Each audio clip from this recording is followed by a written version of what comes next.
Student, अब हमारा topic तो कंप्लीट हो गया है, चैप्टर कंप्लीट है। अब हम अपने डिस्कस करेंगे एमसीक्यूज़ को। सो एमसीक्यूज़ हैं हमारे। फर्स्ट एमसीक्यूज़ इज़ अबाउट कि a body has translatory motion if it moves along. ठीक है, अब हमने फर्स्ट डिस्कस करना है कि जो बॉडी है उसकी ट्रांसलेटरी मोशन कब होगी।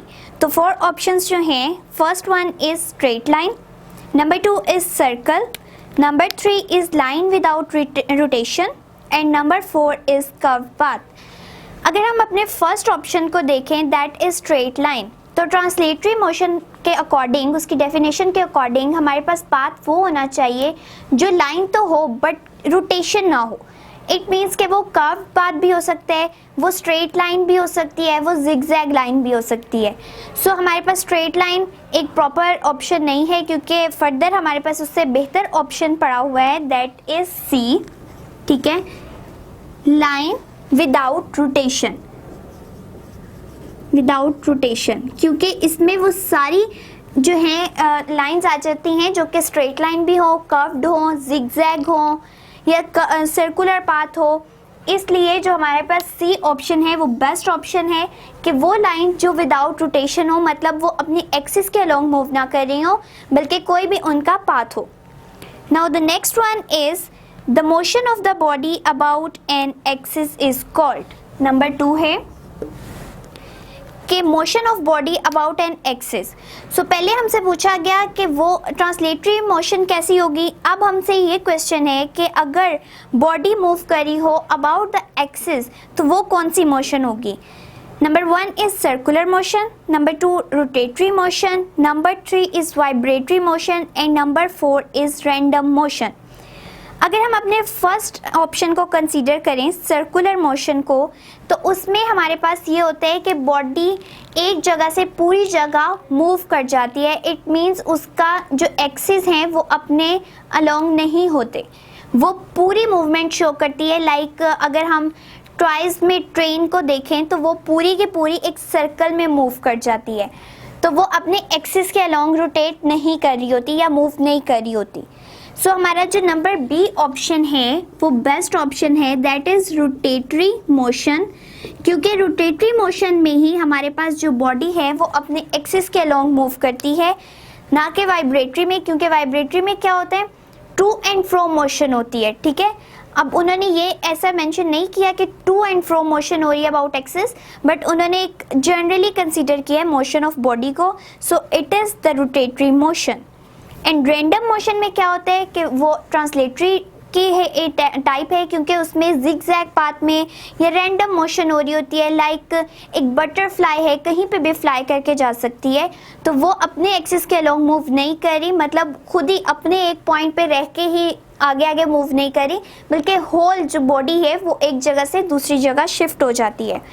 सो हमारा सेकंड जो है एमसीक्यूज वो भी हो गया। Now I am going to move toward the third one, which of the following is the vector quantity. अब हमसे क्वेश्चन ये है कि जो हमें गिवन ऑप्शंस हैं उसमें से वेक्टर क्वांटिटीज़ कौन सी हैं। जैसे हमने स्केलर में पढ़ा था कि स्केलर वो क्वांटिटीज़ हैं जिसमें जस्ट मैग्नीट्यूड को ही डिस्कस किया जाता है, एंड वेक्टर क्वांटिटीज़ में हमें मैग्नीट्यूड के साथ डायरेक्शन भी रिक्वायर होती है। So first option is speed, second distance, number 3 is displacement and number 4 is power. So अगर अब हम स्पीड को डिस्कस करें, स्पीड होता है डिस्टेंस ओवर टाइम। डिस्टेंस हमारे पास क्या है कि होल पाथ, ठीक है, whole path between the 2 points या total length between the 2 points is the distance. और वो डिस्टेंस जो है हमें उसके लिए मेंशन नहीं करना पड़ता कि डायरेक्शन क्या है। सो वेक्टर क्वांटिटीज़ तो वो होती हैं जिनके लिए हमें डायरेक्शन रिक्वायर हो। सो फर्स्ट ऑप्शन नहीं है। The next one is distance. Distance is the total path that is present between the 2 points. So हमारे पास डिस्टेंस भी ऑप्शन नहीं है, क्योंकि इसमें डायरेक्शन रिक्वायर्ड नहीं होती। पावर में भी कोई डायरेक्शन नहीं हमें बतानी पड़ती कि हम किस साइड पे पावर लगा रहे हैं। So best option is the C option, that is displacement. Displacement क्या होता है, एक शॉर्टेस्ट पाथ जो कि कवर किया जाए by the body between the 2 points. ठीक है, तो उन पॉइंट्स में जिस तरह ये पूरी डिस्टेंस है और अगर हम शॉर्टेस्ट डिस्टेंस को ले रहे हैं तो इसको बताने के लिए हमें मेंशन करना पड़ेगा कि वो शॉर्टेस्ट डिस्टेंस किस डायरेक्शन में है, नॉर्थ में है, साउथ में है, इनके दरमियान है, या उसका क्या जो है वो डायरेक्शन होगी। So displacement is the vector quantity. The number 4 is if an object is moving with constant speed then its distance time graph will be straight line। ठीक है, अब उन्होंने हमें कहा है कि एक ऑब्जेक्ट मूव कर रहा है कांस्टेंट स्पीड के साथ। ठीक है, कांस्टेंट स्पीड के साथ मूव कर रहा है, इट मीन्स हमारे पास जो है ये स्पीड टाइम ग्राफ को डिस्कस किया जा रहा है। एंड अगर वो स्ट्रेट लाइन में मूव कर रहा है तो वो किसके अलोंग जो है स्ट्रेट लाइन मूव कर रहा है। Number 1 option is along time axis, number 2 along distance axis, number 3 is parallel to time axis and number 4 is incline to time axis. अब हमारे पास जो बेस्ट ऑप्शन है वो है सी ऑप्शन, नंबर 4 की है C option, parallel to time axis. ठीक है, अब हम अगर अपने फर्स्ट 2 ऑप्शंस को देखें, नहीं फर्स्ट 1 को ही देखें, अलोंग टाइम एक्सिस, मूव तो ऑब्जेक्ट अलोंग कर रहा है टाइम एक्सिस। इस तरह से हमें कहा गया कि ये टाइम है, ये स्पीड है और यहाँ से कांस्टेंट स्पीड के साथ ऑब्जेक्ट मूव कर रहा है। अब मूव तो अलोंग टाइम के ही कर रहा है, बट अगर हम अपनी सी ऑप्शन को देखें उसमें पैरेलल का वर्ड भी है और ये ज़्यादा सूट कर रहा है क्योंकि जो स्पीड की लाइन आ रही है हमारे पास कांस्टेंट स्पीड की, that is parallel to time axis. So along time axis तो है बट बेस्ट जो सूटेबल जो ऑप्शन है that is parallel to time axis. अगर ग्राफ को ड्रॉ करें तो स्पीड का जो लाइन है that is exactly parallel to time axis. So number 4 का आंसर है पैरेलल टू टाइम एक्सिस।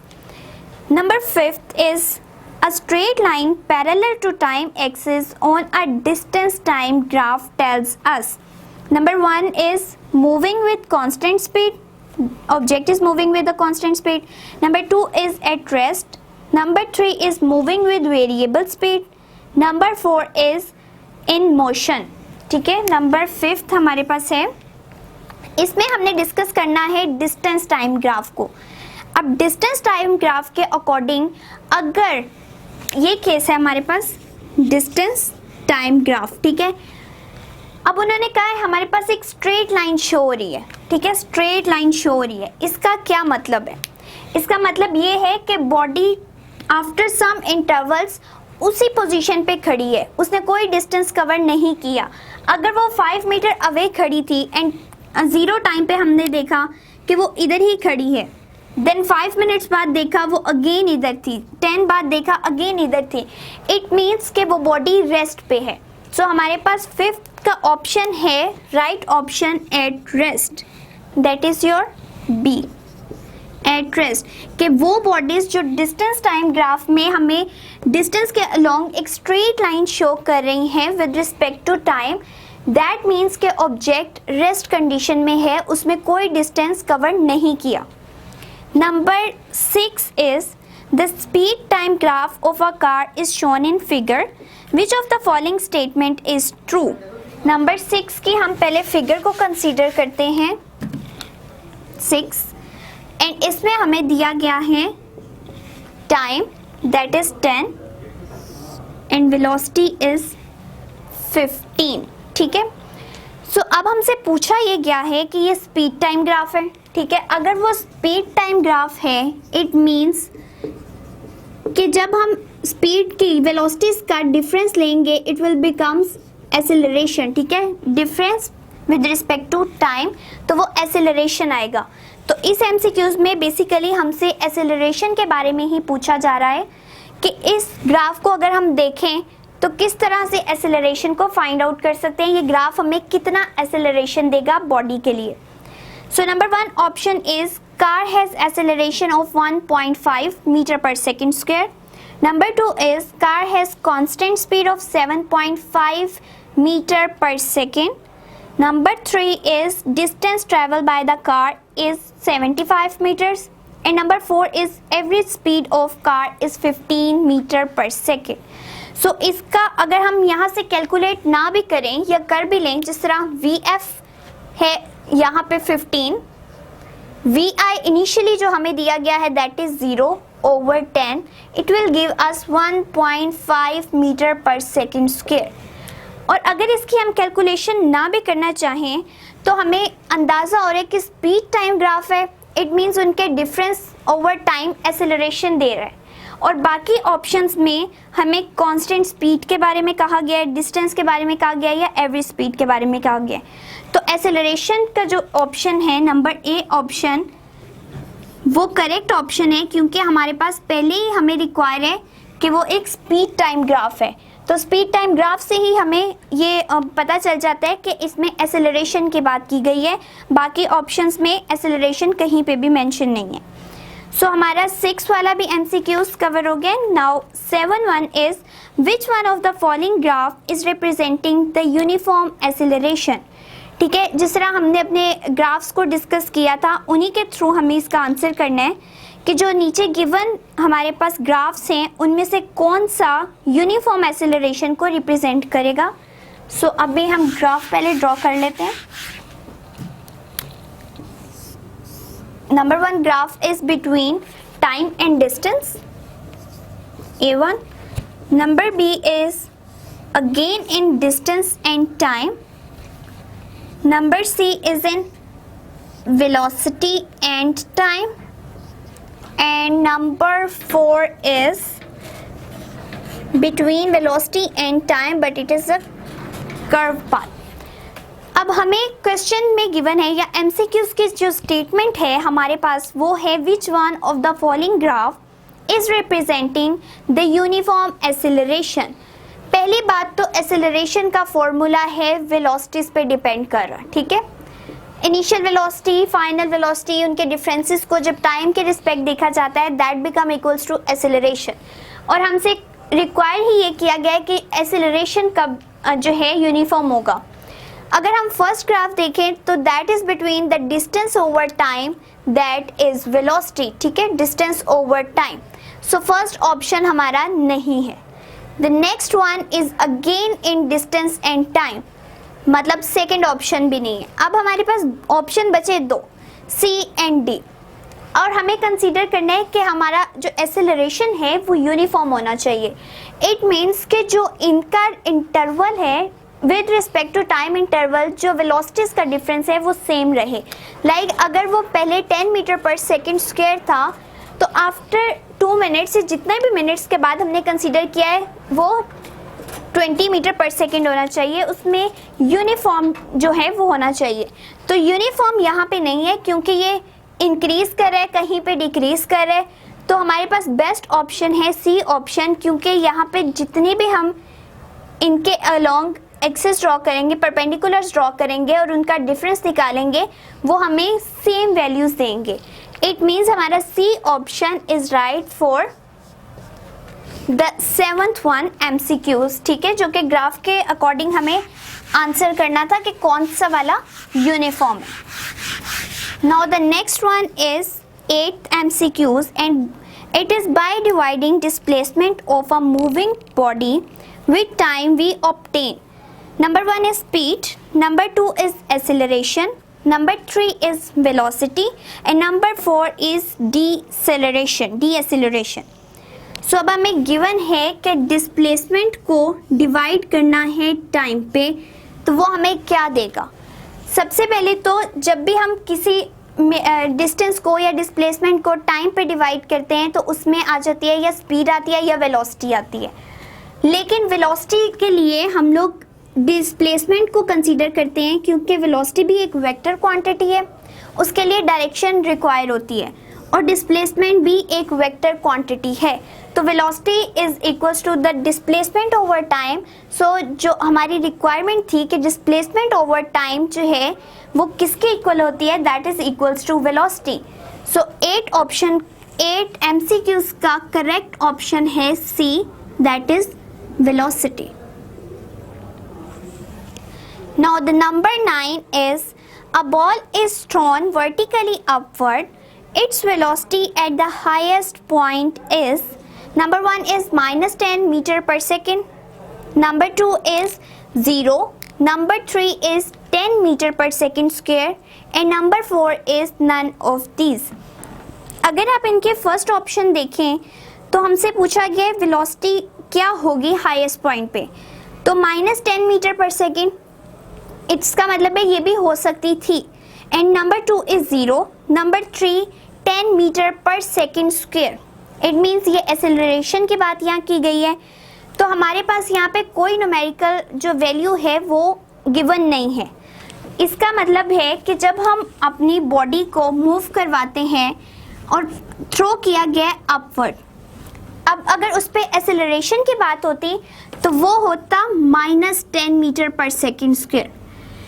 लेकिन अगर यहाँ पे हाईएस्ट पॉइंट पे पूछा गया है तो जब भी बॉडी को थ्रो किया जाता है अपवर्ड या डाउनवर्ड, तो एक स्टेट उसकी आती है जब वो पीक पॉइंट पे पहुंच जाता है तो वो बिल्कुल उसकी वेलोसिटी 0 हो जाती है, ठीक है। एंड देन जब वो डाउनवर्ड मूव करना शुरू करता है अगेन या अपवर्ड, तो तब उसकी वेलोसिटी में चेंज आता है।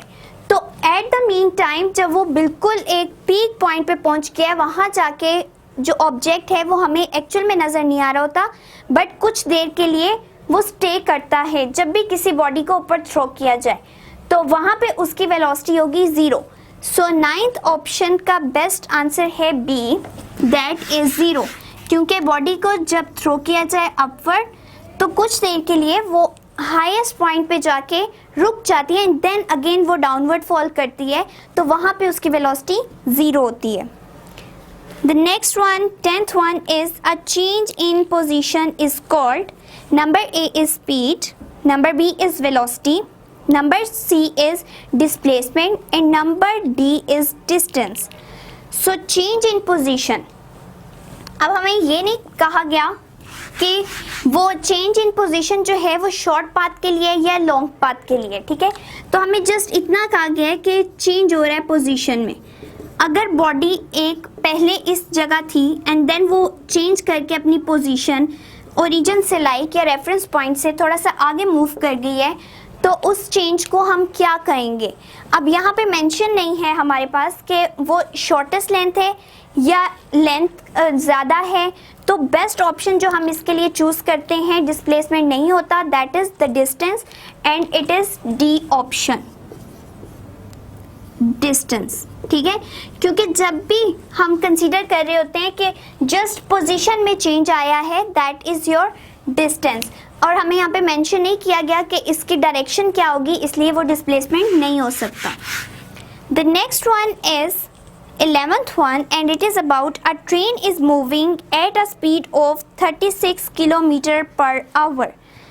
Its speed expressed in meter per second is, number 1 is 10 meter per second, number 2 is 20 meter per second, number 3 is 25 meter per second and number D is 30 meter per second.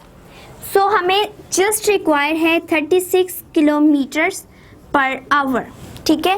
और ये है उसकी speed, ठीक है, speed है। It means जो distance cover किया गया है दैट इज 36 किलोमीटर एंड कितने टाइम में किया गया है 1 आवर में, ठीक है। अब सबसे पहले तो हमें 36 किलोमीटर्स है, इट मीन 36 को मल्टीप्लाई करेंगे हम 1000 के साथ, then it will become meters. And 1 hour में पहले हम देखेंगे कितने हमारे पास मिनट्स होते हैं। 1 घंटे में 60 मिनट्स एंड देन हमारे पास 1 मिनट में 60 सेकेंड्स। तो इस तरह से हमारे पास जो वैल्यू आएगी इट विल बिकम ओवर 3600, ठीक है, and metre per second, and it's answer is 10 meter per second. So the first option, number A option for 11th, 10 meter per second is the right option, क्योंकि हमारे पास 36 kilometre per hour था।